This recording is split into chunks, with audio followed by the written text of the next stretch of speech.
तौर पर देखिए जब हम बाजार जाते हैं सामान खरीदने के लिए खास करके गोदरेज अलमीरा या ऐसे कोई प्रोडक्ट तो हमें ये बताया जाता है कि इसकी कीमत कम है इसकी गुणवत्ता ज़्यादा है लोग खरीद भी लेते हैं लेकिन इसके बाद ठगी का शिकार होते हैं में हम बिहार के उद्योग नगरी बेगूसराय के सबसे बड़े व्यापारी बिजनेसमैन से समझते हैं कि हम ठगी का शिकार होने से कैसे बचें। कि लोहे के सामान जो स्टील अलमारी है, इसमें कई कंपनी अलग-अलग नाम से बनाती है पूरे देश में।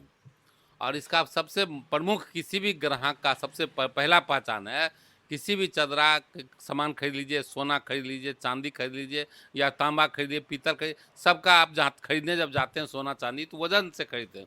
वजन बढ़ जाता है तो आपका पैसा बढ़ जाता है, घट जाता है तो पैसा घट जाता है। इसलिए मेटल का कोई भी सामान खरीदिए तो वजन को आप ध्यान में रखिए कि आपके अलमारी का वजन कितना होता है। ज़्यादा वजन हो रहा है इसका मतलब है कि चीज़ लोहा मोटा है, पद कम वजन हो रहा है इसका मतलब चदरा पतला है।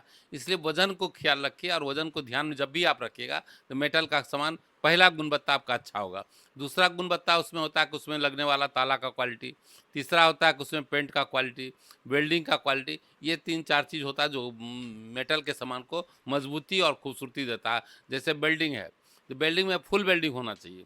जब फुल वेल्डिंग होगा तो मजबूत स्वाभाविक है होगा।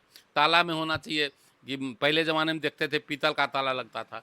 अब में पीतल के बाद स्टील आया, स्टील के बाद लोहा आया, अब लोहा के बाद भी अलग-अलग धातु जो कम दाम में आ गया। लेकिन मूल चीज़ को ध्यान रखना चाहिए कि मटेरियल मजबूत स्टील का होना चाहिए, जो मजबूती आपको देगा।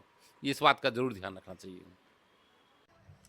तो आपने सुना कि अलमीरा गोदरेज आदि खरीदते समय किन बातों का ध्यान रखेंगे ताकि वो ठगी का शिकार होने से बच जाएंगे और खरीदते समय दुकानदार से क्या सवाल पूछेंगे ताकि वो का शिकार होने से बचे रहेंगे।